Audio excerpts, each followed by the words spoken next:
కొసరి కొసరి అన్నం పెట్టే వాళ్ళని, కసిరి కసిరి మంచి చెప్పే వాళ్ళని జీవితంలో ఎప్పుడు కూడా వదులుకోకండి. అలాంటి వారు మన జీవితంలో నుండి ఒక్కసారి వెళ్ళిపోయారు అంటే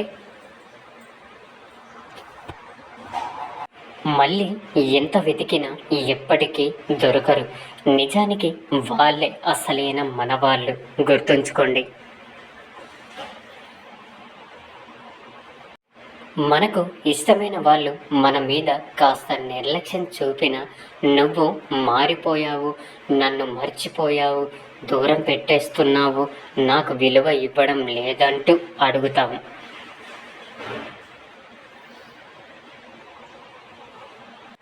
అరుస్తాం, అనుమానిస్తాం, అపమానిస్తాం, బాధ పెడతాం. ఎందుకంటే కొండంత ప్రేమ గుండెల్లో ఉన్నప్పుడు చిగురంత ఎడబాటు కూడా మనసు సహించలేదు. కాబట్టి నిజమైన ప్రేమలో కోపాలు, తాపాలు, అలకలు, బుజ్జగింపులు అన్నీ ఉంటాయి. కానీ వాటి అన్నింటిలోనూ స్వచ్ఛమైన ప్రేమ దాగి ఉంటుంది, కాదంటారా? భార్య భర్తకు అద్దం లాంటిది. భర్త నవ్వితే భార్య కూడా నవ్వుతుంది. భర్త ఏడిస్తే భార్య కూడా ఏడుస్తుంది. భార్యని తిట్టినా తిరిగి తిట్టలేదు, కొట్టినా తిరిగి కొట్టలేదు. భర్త కోపతాపాలకు భార్య హృదయం అనే అద్దం పగిలిపోతుంది. భార్యను బానిసలా చూడకండి, అమ్మలా ఆదరించండి. అర్థమైందనుకుంటా. మిమ్మల్ని ఎక్కువగా ప్రేమించేవారు తెలిపే 3 ముఖ్యమైన సంకేతాలు. మొదటిది, మీకు సంబంధించిన ప్రతి చిన్న విషయాన్ని కూడా వారు చాలా వ్యక్తిగతంగా మనసుకు తీసుకుంటారు. రెండవది,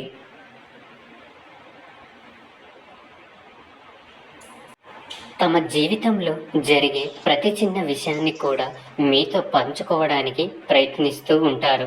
ఇక మూడవది, మీపై ఎప్పుడు అలుగుతూ కోపగించుకుంటూ ఉంటారు. అర్థమైందనుకుంటా.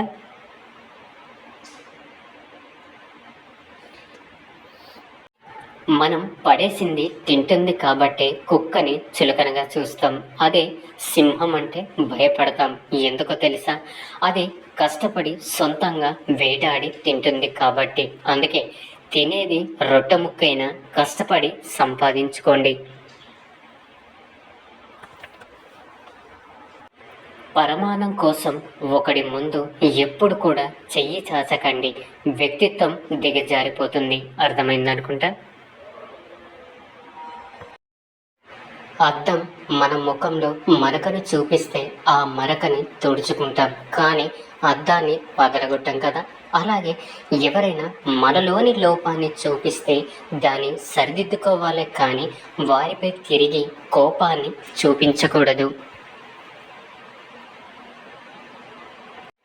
భార్యాభర్తల అనుబంధం కంటికి చేతికి ఉండే సంబంధంలో ఉండాలి. చేతికి దెబ్బ తగిలితే కన్ను తడవాలి, కన్ను ఏడిస్తే చెయ్యి తుడవాలి. అర్థమైందనుకుంటా. లోపాలు లేని మనిషి ఉండడు, అలాగే లోటు లేని జీవితం ఉండదు. వీలైతే మార్చుకోవాలి, లేదంటే అలవాటు చేసుకోవాలి.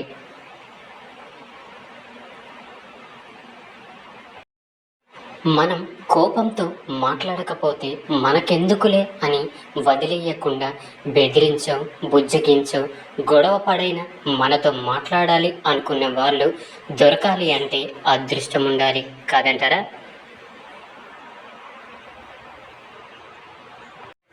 ఎవరైనా కూడా మొదటి తప్పు దగ్గరే ఆపివేయాలి. ఒక్కసారి బట్టలు మాసిపోతే మనిషి ఎక్కడ కూర్చోవడానికైనా సిద్ధపడతాడు. అర్థమైందనుకుంటా.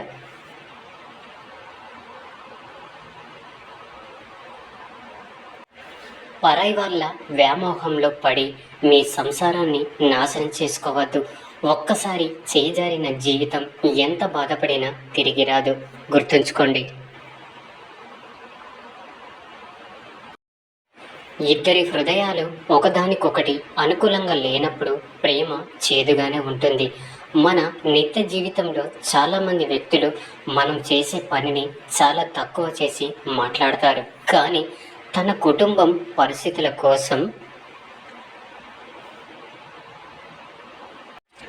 ఎన్ని నిద్రలేని రాత్రులు గడిపాడో తనకు మాత్రమే తెలుసు. మనం చేసే పని చిన్నదైనా పెద్దదైనా మన జీవన శైలిని మార్చేది ఏదైనా సరే గొప్పదే. అర్థమైందనుకుంటా. అబద్ధం చెప్పి చూడు, అప్పటికి సమస్య తీరుస్తుంది. అదే నిజం చెప్పి చూడు, పూర్తిగా సమస్య లేకుండా చేస్తుంది. అర్థమైందనుకుంటా. శరీరం అలసిపోతే నా వల్ల కాదు అనిపిస్తుంది. అదే మనసు అలసిపోతే నా వాళ్ళు కాదు అనిపిస్తుంది. కాదంటారా?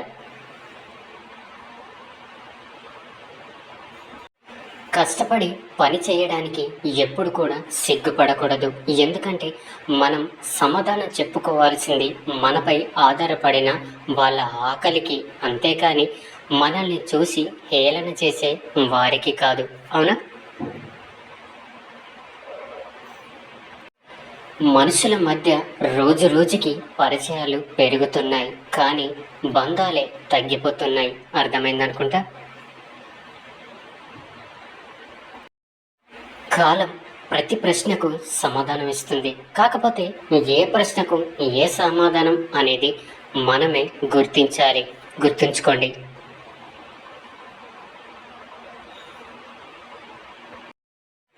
ఒక మధ్యతరగతి తండ్రి యొక్క జాగ్రత్తను పిరికితనంగాను, పొదుపుని పిసినారితనంగాను, అతడి భయాన్ని కోపంగాను భావించవద్దు.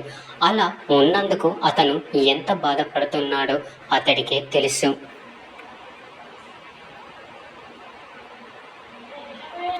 చుట్టూ ఎంత నీరు ఉన్నా సముద్రంలో చుక్క నీరు కూడా తాగలేం. అలాగే మన చుట్టూ ఎన్ని బంధాలు ఉన్నా మనల్ని అర్థం చేసుకున్న వాళ్ళ దగ్గర మాత్రమే మన బాధని పంచుకోగలం. అవునా?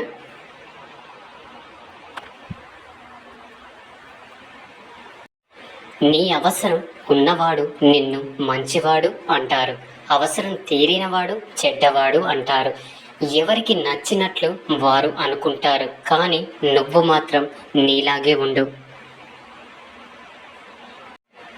మనిషిలో అత్యంత అందమైనది మనసు. అది మలినంగా ఉన్నప్పుడు రూపం ఎంత అందంగా ఉంటే ఉపయోగం ఏమిటి? అర్థమైందనుకుంటా. మనుషుల్ని ప్రశాంతంగా ఉంచగలిగేవి రెండు. ఒకటి మౌనం, మరొకటి క్షమాపణ. కాదంటారా? మనిషి అన్నవాడు కష్టాలకు దూరంగా ఉండాలి అనుకుంటాడు, కానీ మంచి మనసు ఉన్నవాడు కష్టాల్లో ఉన్నవారికి తోడుగా ఉండాలి అనుకుంటాడు. అవునా? మన అందరికీ నిజాలే కావాలి, కాకపోతే వాటిని స్వీకరించే మనుషులు మాత్రం ఈ ప్రపంచంలోనే లేరు. అవునా? మనిషి మారిపోయిన విషయాన్ని వేరెవరు చెప్పనవసరం లేదు, వాళ్ళ మాట తీరులోనే తెలిసిపోతుంది. కాదంటారా? పేదరికంలో పుట్టిన వారు ఎత్తుకు తగ్గ బరువు ఉండకపోవచ్చు, కానీ వయసుకు మించిన బాధ్యతలు మోస్తూ ఉంటాడు. జీవితం అంటే మనం నడిచే దారి వంటిది. మనతో నడిచే వారుంటారే తప్ప మన బదులుగా నడిచేవారు ఉండరు. అర్థమైందనుకుంటా. బంధం మనిషికి భరోసాగా ఉండాలి తప్ప అవసరానికి వాడుకునేదిగా ఉండకూడదు. గుర్తుంచుకోండి. ఉన్నప్పుడు విలువ తెలుసుకోలేకపోతే వెళ్ళిపోయాక వెతుక్కోవాల్సి వస్తుంది. అది మనిషినైనా వస్తువునైనా. గుర్తుంచుకోండి. కూర్చొని మాట్లాడుకుంటే తీరిపోయే సమస్యలను మౌనంగా ఉంటూ వాటిని పెద్దవి చేసుకోకండి. వాటిని పెంచి పోషించుకొని బాధపడకండి. కన్నీళ్ళు మనవే అయినా వాటిని మనకు పరిచయం చేసేది మాత్రం మన అనుకున్న వాళ్ళే. కాదంటారా? నాటిన మొక్క అలాగే పెంచుకున్న బంధం రెండు ఒకటి. ఒకటి పెరిగి పెద్దదై నీడనిస్తుంది, మరొకటి ఏ సందర్భంలోనైనా వెంట ఉండి ధైర్యాన్నిస్తుంది. గుర్తుంచుకోండి. వయసు పెరిగే కొద్దీ చూపు మందగిస్తుందేమో, కానీ మనుషుల యొక్క మనస్తత్వాలు మాత్రం స్పష్టంగా కనబడతాయి కదంటారా? ఎదుటి వారితో పోటీ పడే తత్వం ఉండాలి, కానీ వారిని నాశనం చెయ్యాలి అనుకునే మనస్తత్వం మాత్రం ఎప్పుడూ ఉండకూడదు. అది ఎదుటి వారి కంటే మనకే ఎక్కువ ప్రమాదం, గుర్తుంచుకోండి. మన కోసం ఎదురు చూసే వాళ్ళు ఉండడం మన బలం, మనల్ని ఎదురు చూసేలా చేసేవాళ్ళు ఉండడం మన బలహీనత కదంటారా? అర్థం బలహీనమైనదే కావచ్చు, కానీ నిజాన్ని చూపెట్టడానికి అది ఎప్పుడు భయపడదు. అర్థమైందనుకుంటా. వినే ఓపిక లేనివాడు ఎప్పటికీ అజ్ఞానిగానే ఉండిపోతాడు.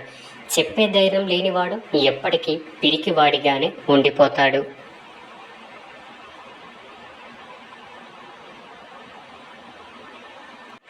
గుర్తుంచుకోండి. కాబట్టే ధైర్యంగా ఉండండి. ఇక అందరూ నాతో పాటు ప్రేమతో ధ్యానించండి. రాధాకృష్ణ.